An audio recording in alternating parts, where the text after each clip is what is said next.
Hola, muy buenas noches a todos. Les agradezco enormemente la invitación a dar la plática de hoy. Elegimos un tema, creo, interesante y de enseñanza para todos los que se están dedicando en entrenamiento de cirugía bariátrica. Decidimos dividir la presentación. Vamos a iniciar con el caso clínico, obviamente, un breve video con la técnica que estamos utilizando. Y tercero, una revisión bibliográfica del tema, obviamente. Entonces, el primer de los pacientes que presento es el doctor Armando Díaz de Alba. Él actualmente está cursando el entrenamiento y va a iniciar él con el caso clínico y un video. Adelante, Armando. Hola, ¿qué tal? Buenas noches. Bueno, vamos a comenzar. Déjenme compartir ahorita con ustedes la pantalla. No sé si ya lo puedan ver. Ya, doctor. Nada más le recuerdo la opción de arriba, por favor. Sí. Gracias. Listo. Ya. Bueno, ¿qué tal? Buenas noches. Mi nombre es el doctor Armando Díaz, como ya me presentó el doctor. Vamos a comenzar con la presentación de un caso que tuvimos en el Centro Nacional el 20 de noviembre, el lista donde nosotros estamos cursando. Y pues vamos a hablar principalmente de qué alternativas o qué es lo que estamos haciendo ahorita actualmente en pacientes con reganancia de peso ya posoperados por un procedimiento primario, ¿no? En este caso, pues nos vamos a enfocar más, hacia un procedimiento como el bypass gástrico en Yederux, ¿no? Entonces vamos a empezar y el caso clínico es una paciente femenina de 47 años de edad con obesidad grado 3, de antecedentes patológicos de importancia. Pues la paciente es una paciente hipertensa, con un diagnóstico desde hace 12 años en tratamiento actualmente con 2 antihipertensivos. La paciente tuvo hiperparatiroidismo primario hace 4 años, diagnosticado por gammagrama, secundario a un adenoma paratiroideo. La paciente fue tratada hace 3 años ya con paratiroidectomía inferior derecha. Actualmente, pues también ya llevaba ella control con el servicio de endocrinología y por su parte también que ya llevaba con niveles de calcio y niveles también de vitamina D, pues actualmente en buen control, ¿no? Entonces, la paciente fue enviada para ya postoperada. Desde hace 10 años tenía la antecedente importancia de que tuvo un bypass gástrico en Yederux. Y fue enviada porque pues, la paciente empezó a presentar reganancia de peso. Ella comenta que incluso desde a partir de los 3 años más o menos empezó con reganancia de peso. Actualmente subida desde 26 kilogramos de peso a partir de su peso mínimo, ¿no? Que logró después de la cirugía principal. Actualmente la paciente no tenía seguimiento nutricional con importante transgresión de la dieta. La paciente no se estaba cuidando y refería nada más episodios de pirosis intermitente que se da con inhibidores de bomba de protones. Y pues acude para revisión y valorar procedimiento quirúrgico. Aquí, pues, lo que nos queremos enfocar un poquito más es en cuanto a la reganancia y pues lo empezamos a estudiar. Y en cuanto a la tropometría, es una paciente que tuvo un peso inicial. Ella llegó hace 10 años cuando se le hizo el procedimiento primario, que el bypass tenía 131 kilogramos con un IMC de 46.4. Su peso nadir, su peso mínimo que llegó a tener posterior a la cirugía, llegó hasta tener 98 kilogramos con un IMC alcanzado de 36.5. Cuando nosotros la recibimos en nuestro centro, pues vemos que su peso actual es de 126 kilogramos, prácticamente reganando pues, la mayoría del peso perdido posterior a la primera cirugía, con un IMC actual de 44.6, con un exceso de peso de 55 kilogramos, y pues bueno, con un porcentaje de peso perdido a 10 años de la cirugía del 18%, bastante deficiente. Entonces, en cuanto hay varios criterios o varias también definiciones que utilizamos actualmente para definir también lo que es reganancia de peso posterior a un procedimiento primario bariátrico. Y pues aquí les puse más o menos un esquema donde podemos ver pues lo que tenía nuestra paciente principalmente, pues cumplía varios de las definiciones que ya están catalogadas, como la recuperación del 25% del peso después del peso nadir, luego de 2 años de realizada la cirugía. Tuvo obviamente más ganancia de más del 15%, Su IMC actual era de 44, más de 35, y pues ganancia de más de 10 kilos del peso nadir también lo cumplía. La paciente no era diabética, pero pues prácticamente todos estos los cumplía. Ella comenta que también después de la cirugía, los primeros años, dejó de tomar antihipertensivos y pues tuvo que volver a tomar los antihipertensivos posterior a esto. Pues iniciamos el protocolo y nosotros siempre en nuestros pacientes, tanto por procedimiento primario como procedimiento de cirugía de revisión, pues los tratamos de estudiar lo mayor posible. Les hacemos endoscopia preoperatoria, siempre generalmente un estudio con medio de contraste para ver también lo que es la anatomía y pues llegar lo más preparados también a la cirugía, ¿no? Y en esta paciente pues le estudiamos, aquí les presento un poco lo que le hicimos la serie gastroesofágica y el trago, perdón. Y vemos cómo pues el reservorio está pues bastante ya dilatado, obviamente era una paciente que no se estaba cuidando. La anastomosis estaba bien, pasaba bien el medio de contraste. Incluso si aquí pueden ver también tenía un poco de datos ya por este estudio, un poco de datos de reflujo, como pueden ver aquí arriba donde dice ahí reservorio gástrico. Y pues bueno, la conclusión también de lo que fue el estudio contrastado es una presencia de candy cane un poquito dilatado, el pouch gástrico dilatado, cambios posquirúrgicos relacionados al bypass gástrico y pues con una buena anastomosis y paso rápido a la parte media del intestino delgado. Le hicimos también una endoscopía, la cual recordamos que la paciente tenía los datos intermitentes de pirosis y como de reflujo. No eran muy significativos, pero pues, ya tenía también datos la paciente de una esofagitis grado 2, así como también en la imagen superior, no sé si puedan ver mi cursor, pero aquí en la imagen superior también se ve los datos también de un candy cane un poco alargado, ¿no? Y pues esto fue más o menos las conclusiones, ¿no? Que fue el reservorio gástrico amplio, que ya lo habíamos visto, de esofagitis grado 2, y pues sin datos de hernia yatal o cualquier otra patología, úlceras. La paciente, pues nosotros también en nuestro centro hacemos valoración, contamos con especialidades para hacer las previas valoraciones antes y principalmente en esta paciente que estábamos pensando en una cirugía de revisión por reganancia. Fue enviada a psiquiatría valorada, que no contraindicaron ningún del procedimiento, solamente iniciaron topiramato. Los endocrinología que le estaba viendo, tanto pues principalmente por el hiperparatiroidismo, pues estaba en control y pues no nos dieron ninguna contraindicación y pues siempre también una valoración preoperatoria que pues no tenía contraindicación. Caso, ¿no?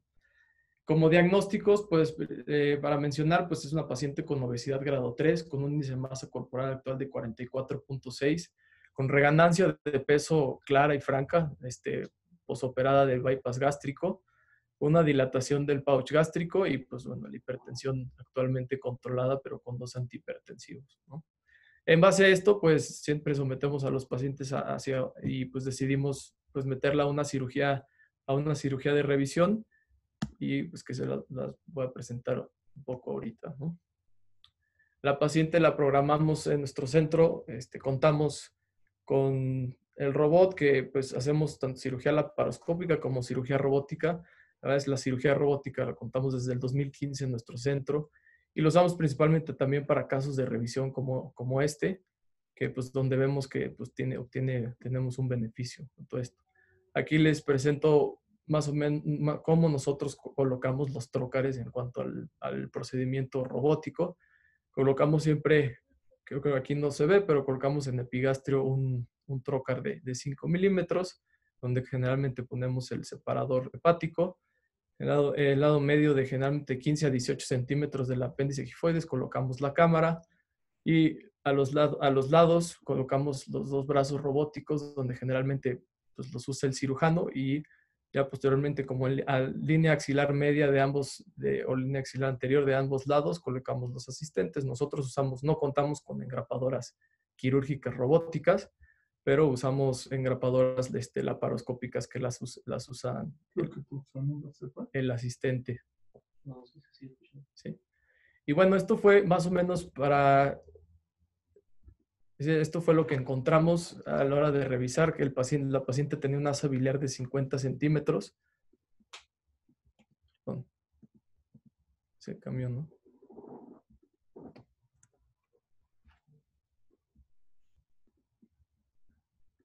Perdón. pues lo que vimos que la paciente tenía una asa biliar de 50 centímetros, pues muy corta, con una asa alimentaria de 110 centímetros. Y pues primero lo que hicimos, lo que procedimos a hacer, pues siempre fue hacer un conteo de cuántas asas teníamos con esta paciente para ver si podíamos hacer una distalización de asas, alargarle la asa biliar y pues ayudarle a la reganancia de peso. Contamos siempre desde el principio y decidimos hacer un asa común, dejar un asa común mayor de 150 centímetros. En este caso la dejamos en 180 centímetros, más o menos, que es lo que nos daba también la paciente. Contamos un asa biliar, le contamos si tenía un asa biliar de 50 centímetros, le contamos alrededor de otros 150 centímetros para darle del asa biliar, y la asa alimentaria pues la dejamos prácticamente de 110 centímetros. Aquí, como pueden ver, pues hacemos la anastomosis del intestino y usamos siempre pues, las engrapadoras, como les comentaba, laparoscópica. Aquí siempre nosotros utilizamos un Penrose para contar y para traccionarlas, tener mejor tracción de las asas y que no se nos vaya el saber cuál es el asa biliar, cuál es va a ser el asa común y el asa alimentaria también. Aquí hacemos, como pueden ver, estamos haciendo el cierre de la enterotomía. Nosotros generalmente usamos Prolene y hacemos el cierre generalmente en un plano, no hacemos cierre en dos planos, y la verdad es que nos va bastante bien, ¿no?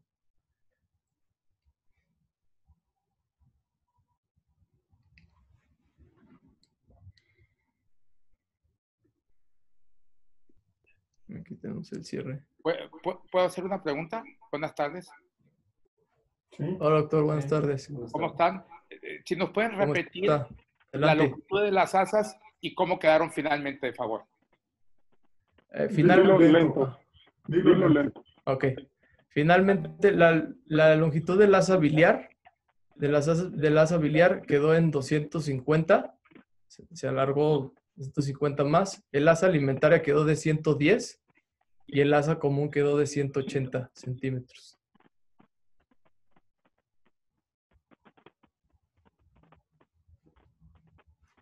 Y bueno, aquí siempre, ya después de que habíamos contado también las asas, hicimos también un conteo general de cómo quedaron. Le acabo de mencionar más o menos al doctor cómo quedaron las asas.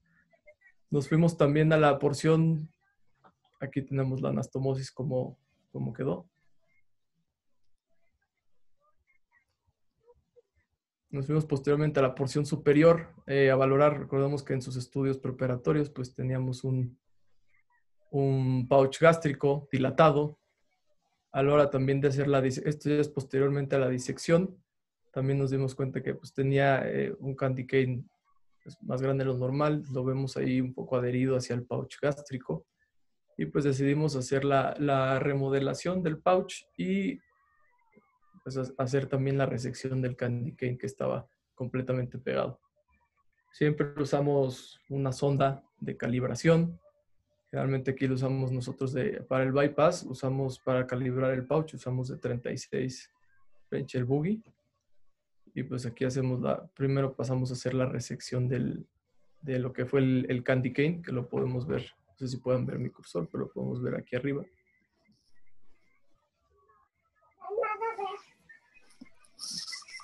Y aquí vemos un poco más del pouch completamente pues dilatado. Siempre basándonos también. Es la parte gástrica. Aquí está ya el pouch. Siempre basándonos también en pues en la sonda. Y aquí hacemos más o menos los últimos disparos. Y bueno, todos estos son pues alternativas que digo ya conocíamos de la paciente, y pues alternativas para ayudarle a la baja de peso, y es una paciente que tuvo. Aquí podemos ver cómo tenemos parte del pouch y parte de lo que fue el candy cane, ¿no? Siempre posterior también a terminar ya la confección del pouch y de las anastomosis, acostumbramos a hacer una prueba. Nosotros usamos generalmente, no usamos prueba con azul de metileno, usamos prueba neumática con la sonda, vamos a la reunión gastroesofágica y hacemos una prueba que nos salió, en este caso, sin fugas, afortunadamente. Y usamos también siempre siempre usamos, bueno, nosotros en este caso usamos un drenaje. Y pues más o menos esto fue lo que fue la cirugía, ¿no? Y bueno, como diagnósticos posquirúrgicos, pues fue una cirugía de revisión asistida por robot con alargamiento de asa biliar. Le dimos más de 50, o sea, medimos más de 150 centímetros biliar y 100 centímetros de asa alimentaria y un asa común de 180 centímetros, con remodelación del pouch gástrico y resección del candy cane. El seguimiento posquirúrgico, pues generalmente nosotros citamos a los pacientes a un mes del posquirúrgico. La paciente con un peso inicial, recordemos, de 126, y llevo con nosotros con un peso de 118, ya con un IMC de 44 hasta 39 actualmente, con un porcentaje de peso perdido de 24%. A los 6 meses, la paciente con un peso actual de 100 kilogramos, con un IMC de 35. Recordemos que en la última cirugía se quedó más o menos aquí en un IMC de 35 y un porcentaje de peso perdido 42%. La paciente tenía un seguimiento adecuado, obviamente, pues con endocrinología y con nutrición por la cuestión, ellos se estaban haciendo cargo también de la cuestión nutricional.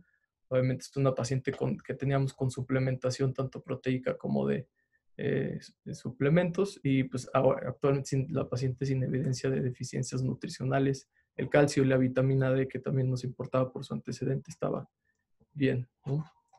Y pues más o menos ese es el caso que les presentamos. Y bueno, les voy a dejar con mi compañero, el doctor Martínez, para que les hable un poquito de qué es lo que se está usando actualmente y pues la literatura, lo que nos dice sobre este tema. Gracias.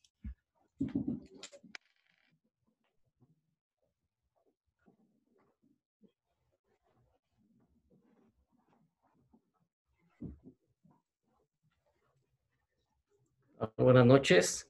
Bueno,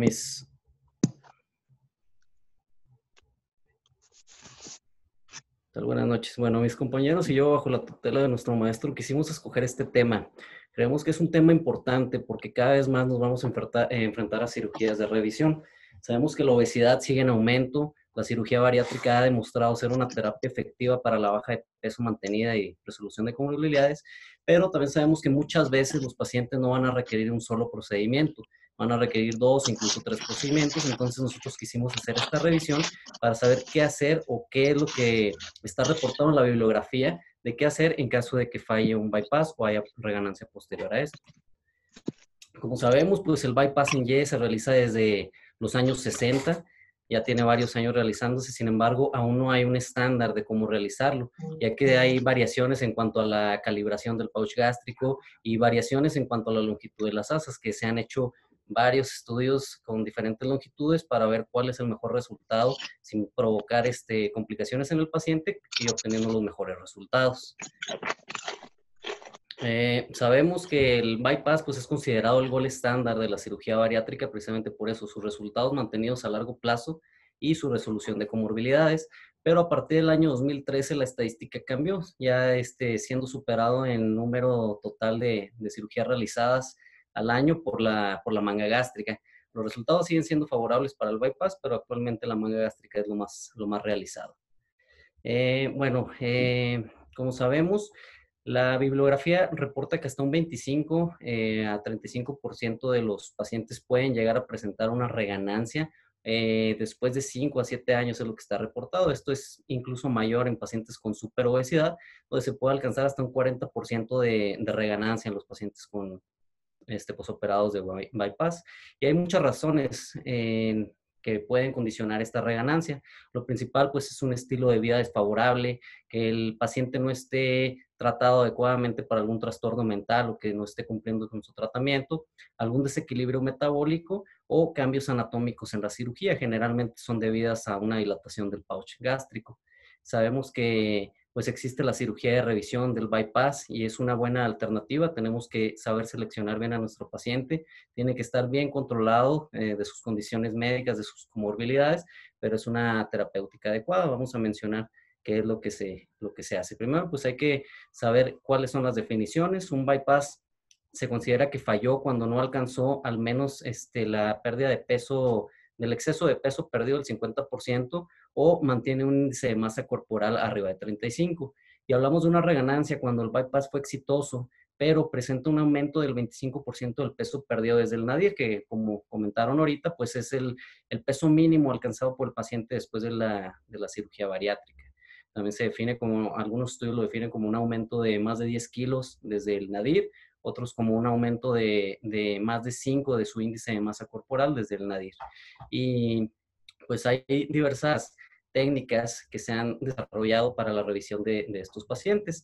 Sabemos que hay tratamientos endoscópicos, que generalmente lo que se está realizando hoy en día pues es una aplicatura con sutura endoscópica del pouch gástrico o disminución del calibre de las anastomosis, que puede ser por radiofrecuencia o puede ser con argón. Sin embargo, el objetivo de esta plática pues es la revisión de las opciones quirúrgicas que nosotros tenemos y pues es lo que queremos comentar. No hay mucha revisión, no hay tanta bibliografía comparando los estudios o los procedimientos unos con otros para la revisión de un bypass. Sin embargo, pues logramos encontrar estos artículos.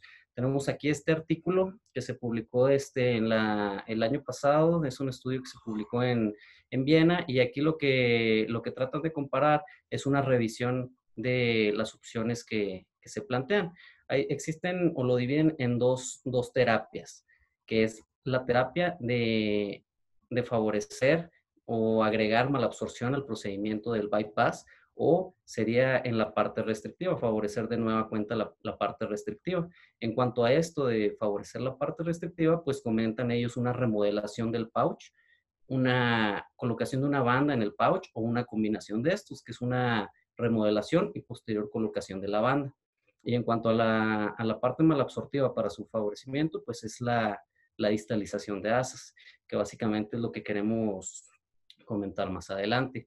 En este estudio, pues juntaron 82 pacientes, de los que se operaron en la Universidad de Viena, sacaron 37 pacientes, de los otros 45 casos fueron de otros centros y los dividieron de la siguiente manera. 10 fueron para el remodelado del pouch gástrico, 13 para la colocación de una banda, 29 fue una terapia combinada de estas dos, y en 30 casos se realizó un alargamiento de asas. Ok, los resultados, pues bueno, primero que nada la población de este estudio generalmente fueron mujeres con una edad promedio de 36 años. Llama la atención que 32 de estos casos, de los 82, tenían una cirugía previa al bypass, o sea, no era un bypass primario. Lo más realizado era la banda en 21 casos, y lo otro ya era una manga o una gastroplastia en 9 y 5% de los casos. En cuanto a los resultados que ellos obtuvieron, hicieron mediciones en cinco puntos. El primer punto fue previo a su bypass, sea fuera primario o secundario su bypass, hicieron una medición del peso. Ellos lo midieron en kilogramos y es lo que está reportado aquí. Hicieron el pico o hicieron la medición de su nadir, que generalmente fue al primer año, que sabemos que es lo que está reportado. Posterior empezó a haber cierto grado de reganancia y se hizo la siguiente medición previa al segundo procedimiento, que es la cirugía de revisión del bypass. Posterior a la cirugía de revisión de cualquiera de estas categorías que comenté ahorita, pues se hizo otra medición para ver cuánto fue el peso mínimo que se obtuvo, y posterior a eso el seguimiento actual, que en algunos casos se fue de entre 8 y 10 años el tiempo que se estudió a los pacientes.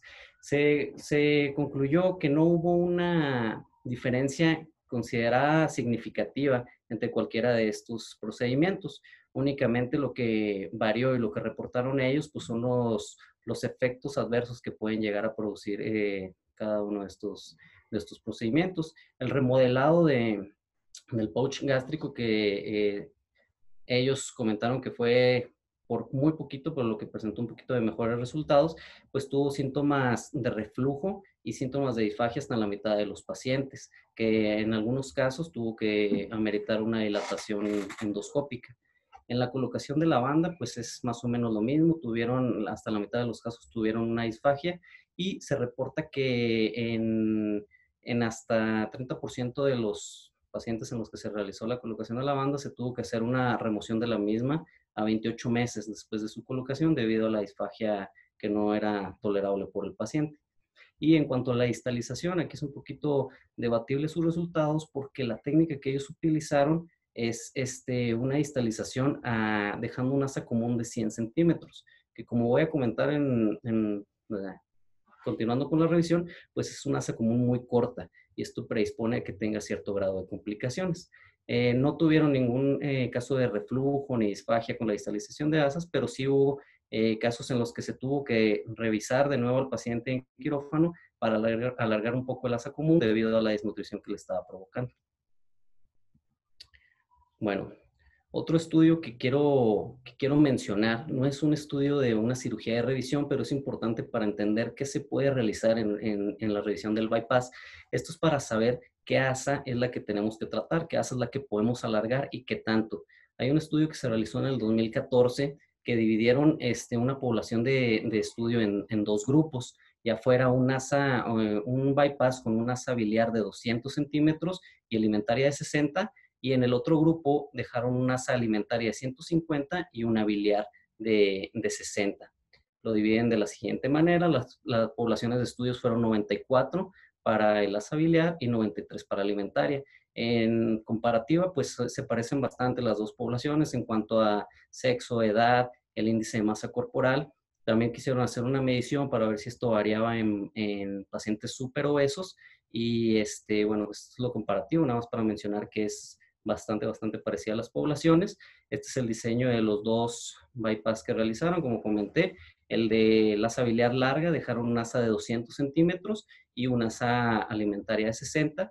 Y en el otro bypass dejaron una asa alimentaria de 150 y una biliar de 60 centímetros. Es importante aquí mencionar que todos los bypass fueron primarios. Esto elimina un poquito el sesgo de si es una cirugía secundaria o tenía algún otro antecedente, y también mencionando que todas las cirugías pues las realizó el mismo grupo quirúrgico, ya fueran cualquiera de las dos opciones, pero lo realizó el mismo grupo quirúrgico.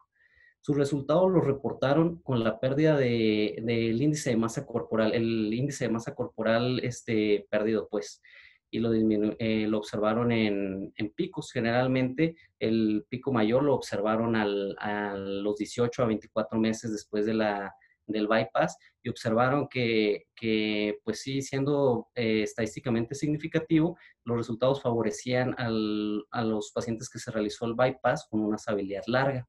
Su estudio, pues también, como habían ellos comentado, querían ver si influía, si era una obesidad mórbida o si tenía una superobesidad, pero los resultados fueron los mismos. Se observa que la asa biliar larga, un bypass con asa biliar larga, pues tiene mejores resultados en cuanto a la pérdida de peso, y vamos a ver ahorita también a la resolución de comorbilidades. Los dos, posterior a algún tiempo que se les dio el seguimiento, algunos hasta de 5 o 6 años, se observó una ligera reganancia, pero pues no fue tan significativa. De la resolución de las comorbilidades, lo que llama la atención de los pacientes que se operó con asa biliar larga es la resolución o la remisión pues, de la diabetes en hasta 77% de los pacientes, y sobre todo donde tuvo más impacto también fue en los pacientes que tenían sintomatología de reflujo. El asa alimentaria larga sí favoreció en algunos casos también la resolución de comorbilidades, pero no tanto como lo hizo el asa biliar. En cuanto al área nutricional, pues se observó que sí, efectivamente, el asa biliar presentó más deficiencias de minerales y de vitaminas, y precisamente por esto se tuvo que suplementar más, pero no hubo necesidad, con una adecuada suplementación, pues no hubo necesidad de que se tuviera que reintervenir ningún paciente. Sabemos pues ya más a fondo que la asa biliar es la que altera más o de manera diferente factores hormonales e inmunológicos que pueden influir en la absorción de algunos de estos elementos, pero pues como comento, una adecuada suplementación evitó alguna complicación mayor. Hablando un poquito ya de estudios donde se realizó una una revisión de un bypass. En el 2018 en Estados Unidos se publicó por el Dr. Chin, que ha tenido pues bastante impacto para la realización de algunos otros estudios. No tiene una población muy grande de pacientes en la que realizó distalización de asas, únicamente fueron 22, pero pues llama la atención sus resultados que obtuvo, que vamos a ir revisando. Previo al bypass, los pacientes reportaban un índice de masa corporal de 54, previo a la distalización de 43, y a los 18 meses, que fue el seguimiento promedio de la mayoría de los pacientes, tenían un índice de masa corporal de 31. Entonces sí fue bastante significativo su disminución del índice de masa corporal. En cuanto a la revisión de complicaciones o de morbilidad en estos casos, pues no se presentaron fugas de las anastomosis ni hubo complicaciones de sangrado.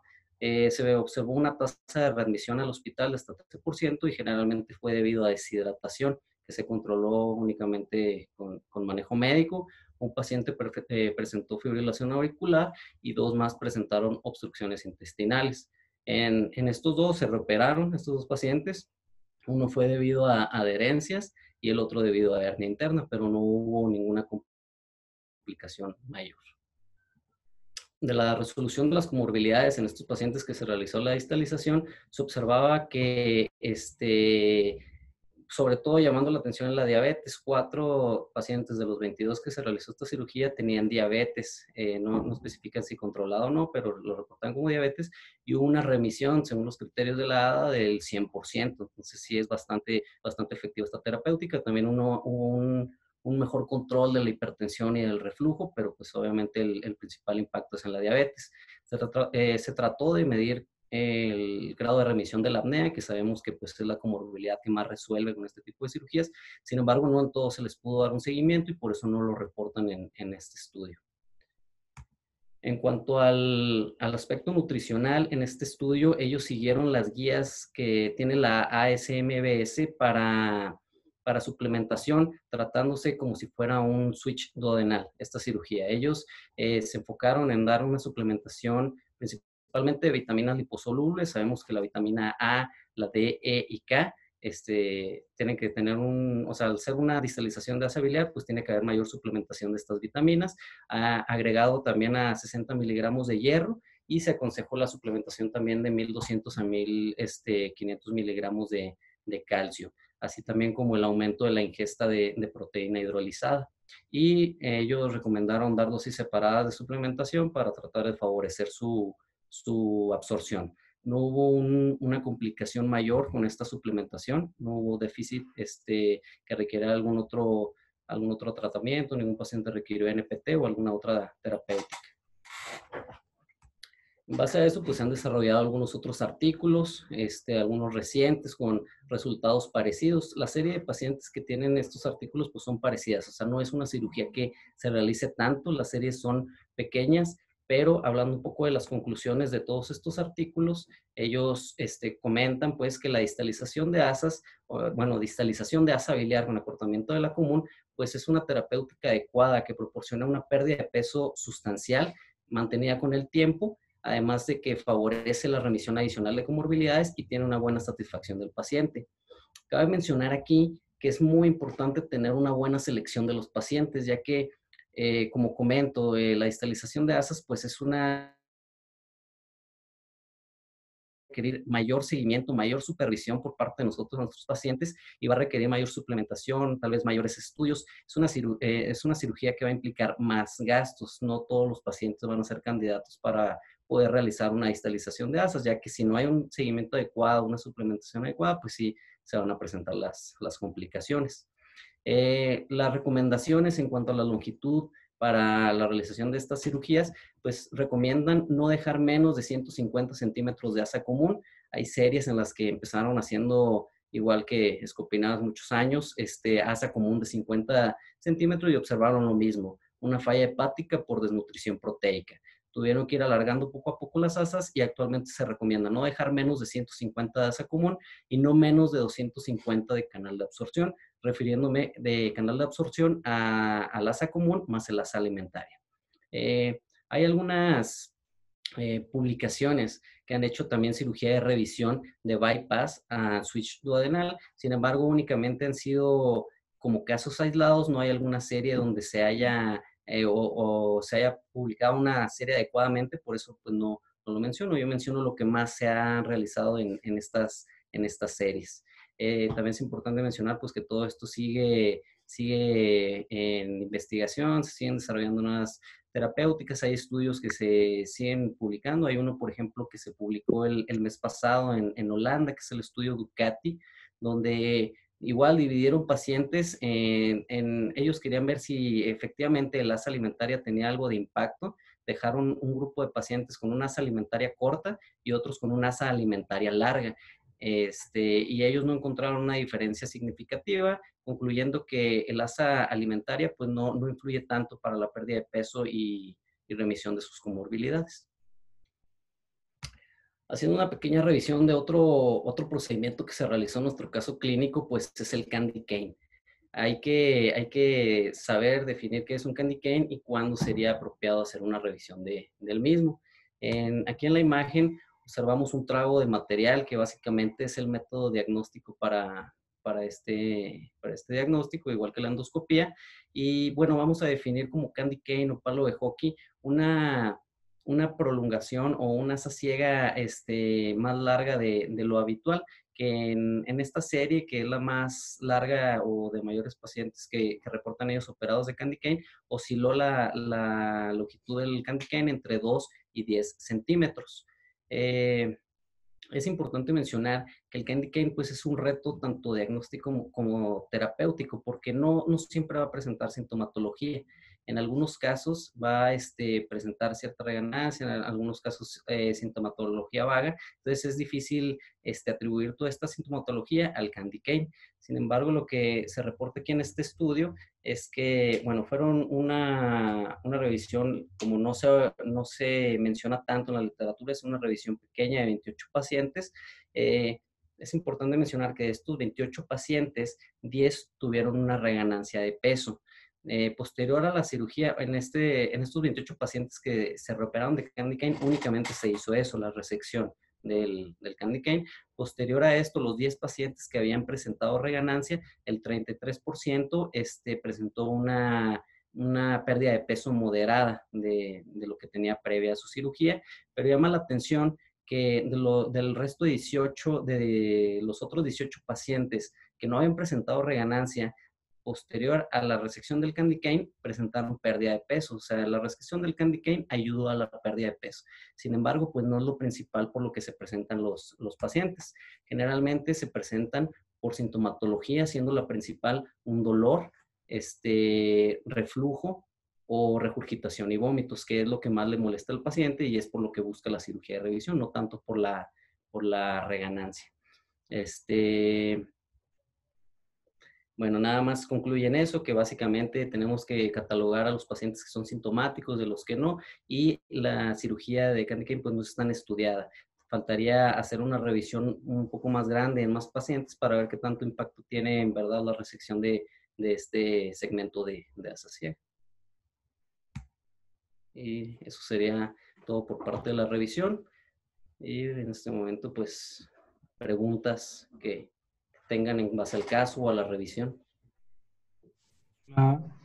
Bueno, ¿me escucho? Sí. Hola, buenas noches. Soy Fernando Rodríguez, fellow de Tláhuac. Mi pregunta va encaminada con respecto al caso, si durante la endoscopía se hubiera identificado ya sea una úlcera marginal y más la dilatación del pouch. Mi opción 1 es ya sea doy tratamiento médico y me espero que se resuelva y ya dependiendo si es refractario voy a la cirugía, o mi segunda opción ya sea de que pues directo ya a la cirugía y remodelo ahí la gastroileum. No le entendí la primera parte. Bueno, mi pregunta era de si hubiera encontrado una úlcera marginal, ¿doy tratamiento médico o inmediatamente pues no, ahí en el momento de la cirugía remodelo la gastroileum? No, pues, obviamente si hay una úlcera marginal le damos tratamiento. No tendrá indicación. Es una cirugía que debe ser planeada, no es una urgencia y debe resolverse la patología agregada. Doctor, ¿se está viciando su sonido, doctor? Si nada más colocan un micrófono, por favor, y los demás lo cierran. ¿Listo? Ok, gracias. ¿Ya se escucha? Ahora sí. Buenas noches. Bueno. Ya, ahora sí, doctor. Gracias. Buenas noches. Sí, Buenas noches. Jesús, soy Juan Antonio Corbalá de Tijuana. Los felicito por el caso clínico y por la revisión. Quisiera hacer unos comentarios porque nos hemos dado a la tarea de hace unos años a revisar cómo reoperar un bypass. Hay unos antecedentes, si nos vamos hace poco más de 10 años, que FOBI, a todo el mundo nos lo comentó y lo publicó, que si dejamos un canal común de 2 metros, bajaban de peso bien, pero no pudo con la malnutrición, inclusive un grupo de ellos tuvieron que tener nutrición parenteral. Hay otro artículo reciente, que es la técnica que estamos haciendo desde hace 4 años, que lo publicó de María y Kelvin Higa en revisión de bypass, donde ellos le llaman TOL desde la gastroayuno, toda la alimentaria y todo el canal común, como lo mencionaron ahí. Y puso 2 grupos, está muy interesante, donde mencionó que el TOL, o sea que desde la gastroayuno, toda la alimentaria más el canal común, si lo dejas menos de 4 metros, ahí mencionan todas las deficiencias nutricionales que tuvieron y cómo los tuvieron que revertir. Ellos mencionan, ese estudio los habían dejado a 3 metros y ellos mencionan que finalmente tiene que tener 4 metros, no menos. Y no queremos tener deficiencias proteicas, todas las liposolubles, el cobre, multivitamínicos, etcétera. Y ellos hablan también de reversión. Nosotros empezamos a hacer el TOL ya hace 3 años aproximadamente, no recuerdo, pero llevamos 10 pacientes entre un grupo del doctor Juan Carlos Ramírez de Culiacán y 5 que hemos hecho aquí en Tijuana, haciendo un TOL de 4 metros y llevando la atención en lo nutricional y la baja de peso. Hay mucho publicado, pero me llama la atención, hablando de bypass gástrico en especial, que muchos definen no dejar 2 metros de canal común, que va a ser con un pronóstico malo para el paciente en relación a deficiencias. Sé que es muy controvertido y se necesita seguir estos pacientes a largo plazo, pero en opinión de los reportes, la mayor parte de ellos que se dejaron, lo que reporta FOBI, 67 pacientes, y dijo que le fue pésimamente, y lo que reporta de María y Kelvin Higa también, a ese grupo que les dejó el TOL 3 metros, ellos recomiendan no hacerlo de esa manera y dejar más lo que llaman TOL, es decir, asa alimentaria y canal común, llegando prácticamente a los 4 metros. Veo que el intestino de este paciente que ustedes operaron, pues no es un intestino de gran longitud. Ahí está lo difícil de decir cuánto para cada lado, porque te tienes que adaptar ahí a las asas. Pero sí, todos se basan en alargar la asa biliopancreática, todos se basan en ellos. Hace unos 10 años se alargó la asa alimentaria, fue un fracaso total, el grupo superobesos, lo único que se tuvo, no pérdida de exceso de peso, se tuvieron complicaciones nada más. Que eso ya, creo que en eso sí hay consenso de alargar la asa biliopancreática. El problema sigue siendo cuánto para cada lado, ¿no? Nosotros estamos siguiendo las reglas de que hacer el TOL a 4 metros. La mayoría de los pacientes que hemos operado están entre 6 y 8 metros y medio, más o menos las longitudes. Inclusive en unos se alcanza la biliopancreática a dejarlo prácticamente 3 metros o más, tomando en cuenta lo del TOL. Quería hacer estos comentarios porque es la experiencia que hemos vivido. Te felicito como siempre, Jesús, y a los felos que están contigo, porque es una cirugía compleja. Uno quiere realizar cualquier procedimiento menos el bypass, porque es complejo, pero todos estamos aprendiendo y quería comentarles lo que hemos vivido nosotros y lo que hemos revisado en la bibliografía. Sí, muchas gracias, doctor. Agradezco su comentario, como siempre, como maestro que es usted. Mire, realmente es un tema complejo. Nosotros en la población que tenemos en el hospital, pues nunca hemos encontrado intestinos demasiado largos, ¿no? Más de 5 metros es difícil encontrarlos.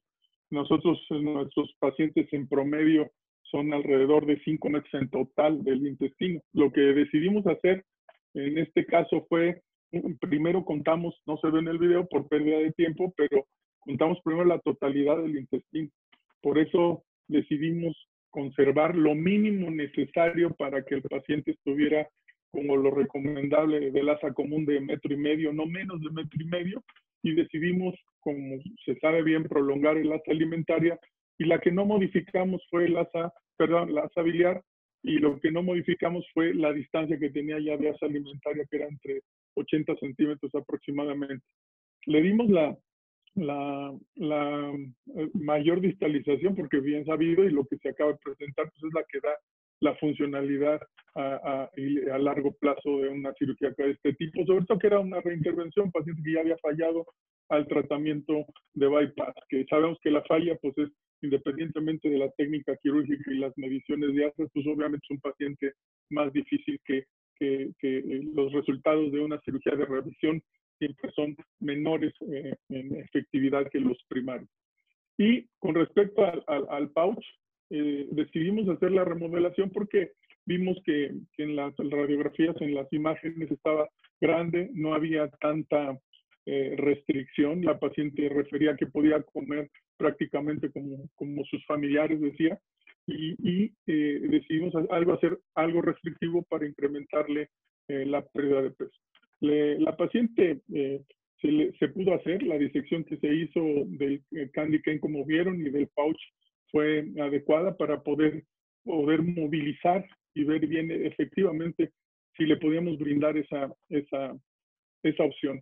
De haber sido difícil o peligroso hacer eso, pues nos quedamos simplemente con la distalización de la asa biliar. Pero se pudo en este caso, yo creo que se pudo, es un caso que se nos presentó, se pudo realizar, hicimos la resección de manera adecuada, con un rango de seguridad bien, y pues creemos que esto es una cirugía, como bien dice el maestro, pocas veces se presenta este tipo de pacientes, los que son referidos a nosotros, y es un caso que tratamos de hacerlo, pues como están los principios y las recomendaciones que hay a nivel internacional sobre pacientes de este tipo. Y pues bueno, es un caso, por eso quisimos presentarlo, digo, para todos los ya experimentados y para la gente que apenas está ingresando en esto. Es un caso digno de presentar. Nos da mucho gusto haberlos podido compartir con ustedes, y seguimos con preguntas.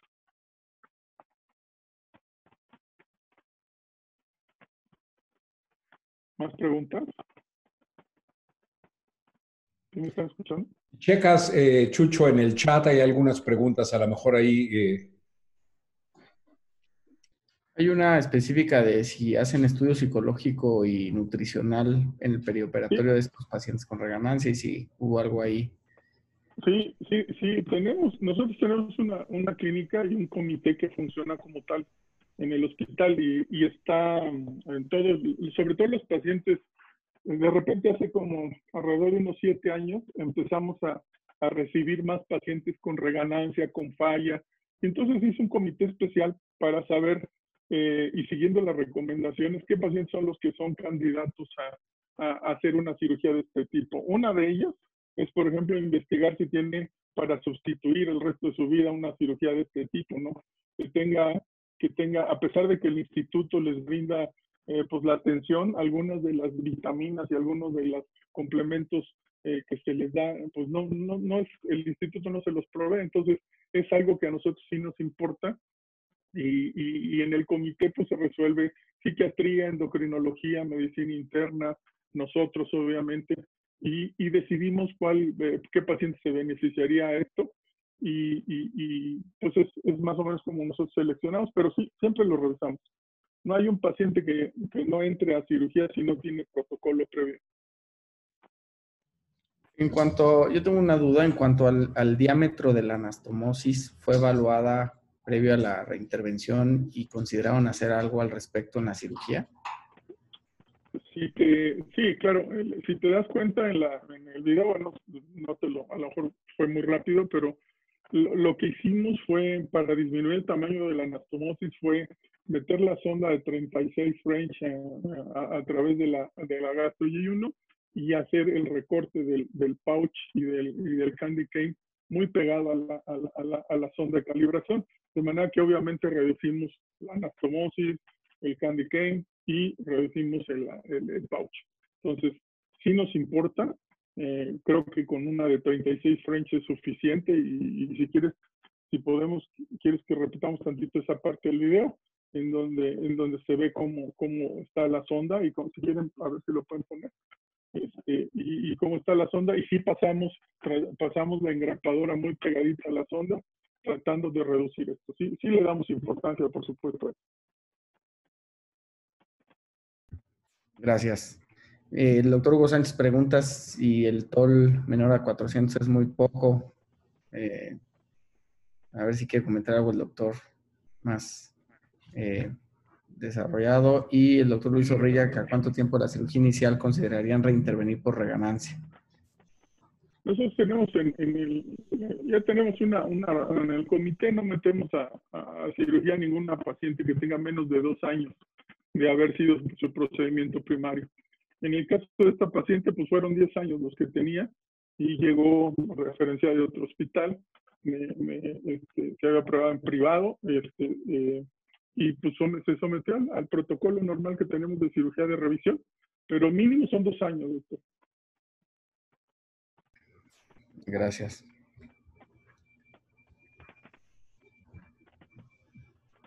A ver, me dan las preguntas del chat. Creo que son todas. No sé si quiere comentar algo el doctor Hugo Sánchez. Sí, buenas noches. Bueno. Me llama la atención, probablemente escuché mal, pero que 150 centímetros de canal común, si es que es correcto. Vamos, siento que estamos con esa longitud muy cerquita del límite entre tener un resultado satisfactorio y tener una desnutrición, llevar al paciente al otro extremo. Es cierto que no existe una longitud estándar.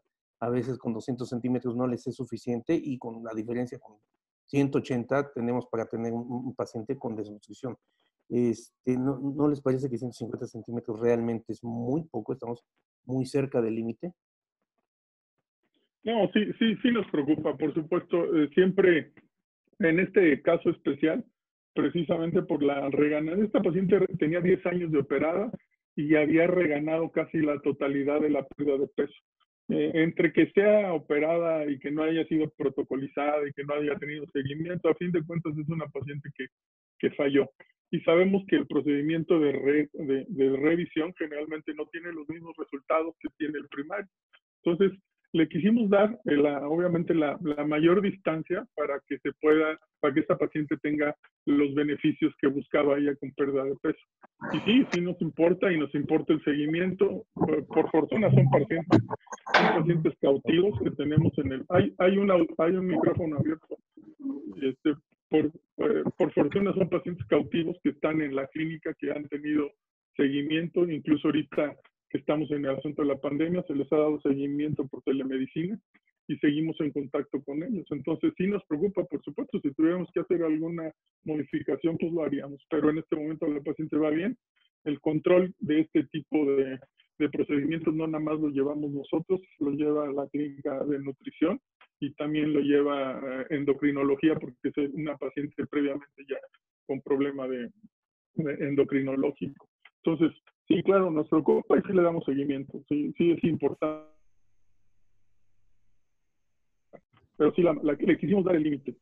A propósito, eso no fue planeado. La cirugía fue planeada desde el principio, se realizó como nosotros consensamos y lo decidimos en base a la revisión bibliográfica que hicimos.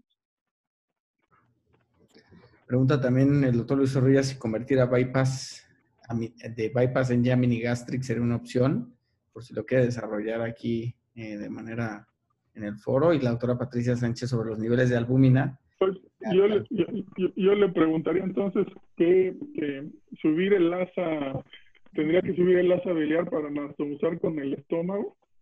¿Cómo lo convertiría a un mini gastric bypass? Que sería igual que lo que acabamos de hacer, porque si lo que hicimos es distalizar el asa biliar, arriba, pues bueno, nada más sería, en vez de un estómago de 15 centímetros, sería todo un complejo de 1 metro, pero no sería, desde mi punto de vista de la experiencia y la bibliografía que encontramos. Es una cirugía de Y, que obviamente es la cirugía que practico. Generalmente los pacientes que nos llegan a nosotros están en Y. Hemos reoperado muy pocos pacientes de mini gastric bypass o de una anastomosis y los hemos convertido en Y, los que nos han llegado por reflujo. Entonces, la verdad que no apoyaría yo esa posición, ese cambio. Sí, yo estoy de acuerdo. Y en los niveles de albúmina con los que entró la paciente y cómo se realiza el manejo posquirúrgico de esos niveles. Okay. Sobre los niveles de albúmina prequirúrgica. Bueno, ¿me escuchan? Bueno, de los niveles de albúmina, obviamente en estas pacientes, principalmente de revisión, esta paciente tenía 4.2 de albúmina. Es siempre en estos pacientes y generalmente los de revisión hacemos obviamente, y esta paciente era una paciente que tenía bypass gástrico, hacemos antes de la cirugía prequirúrgico, hacemos niveles de albúmina y de todas las vitaminas que también ya mencionamos en esta paciente, pues también fue de vitamina D y de calcio, por antecedente del hiperparatiroidismo. Y generalmente nosotros en los pacientes con bypass primario les damos un seguimiento con vitaminas y con los niveles nutricionales a los 6 meses. En esta paciente, pues es una paciente que cada 3, por el riesgo que tenemos también de desnutrición y todo, pues son pacientes que les solicitamos niveles al mes y a los 3 meses posquirúrgicos y cada 3 meses para ir valorando también justamente esto, que no se nos vaya, que no se nos vaya al otro lado y que no se malnutra a la paciente. Y es una paciente que pues los tenemos siempre controlados en conjunto con el servicio de nutrición, ¿no? Y pues nada más o menos es lo que hacemos el seguimiento. Y generalmente pues les damos seguimiento en estos pacientes pues cada 3 a 6 meses con estos valores nutricionales, checando eso. Muchas gracias. Felicidades nuevamente al equipo de 20 de noviembre. Muy interesante caso y revisión bibliográfica. Creo que todos nos vamos a exponer a muchos casos de estos cada vez más. Y no sé si tengan algún comentario final, doctor Montoya y doctor Herrera. Bueno, yo les agradezco mucho. Justamente tratamos de buscar un caso que sea de enseñanza a todos los que estamos involucrados en la cirugía bariátrica. Creo que tratamos de hacer una buena revisión basada en evidencia y que no sean ocurrencias, obviamente, y creo que lo tratamos de presentar lo mejor posible. Espero que haya sido de su agrado, que se hayan resuelto las dudas y que si no, que hayan nacido dudas que para seguir investigando, que esa es la idea de sesiones como este tipo. Y bueno, agradezco a la mesa directiva, al doctor Miguel Herrera, obviamente, nuestro presidente, su apoyo y la invitación, doctor Valenzuela, doctor, les agradezco mucho. Pues al contrario, muchas gracias a ustedes por la presentación. Desde luego que es un caso interesante y creo que poca duda en cuanto a la reducción del reservorio, se veía un reservorio dilatado y que todavía la longitud ideal de las asas es algo que no queda claro. Tenemos alguna evidencia bibliográfica que nos hace tomar una u otra decisión. Nosotros hemos optado por dejar el asa común 1 metro más larga de lo que ustedes hicieron, es decir, en lugar de 150, 250, y esto está basado en el hecho de que los pacientes, cuando se les hacen derivaciones biliopancreáticas y se les deja 2 metros, tienen una frecuencia de desnutrición aproximada del 20%, y que pensando en el que el bypass tiene un componente restrictivo mayor que lo que tiene un SADI o una derivación biliopancreática convencional, pudiéramos tener más riesgo. Sin embargo, todavía en nuestra serie es muy pequeña como para poder dar datos, y yo lo que les sugeriría es que mantengan esta técnica en los siguientes pacientes para que así haya la posibilidad en algún momento de analizarlos y poder dar una recomendación. Nuevamente, felicidades. Muchas gracias. Felicidades. Buenas noches. Gracias. Buenas noches. Hasta luego, buenas noches.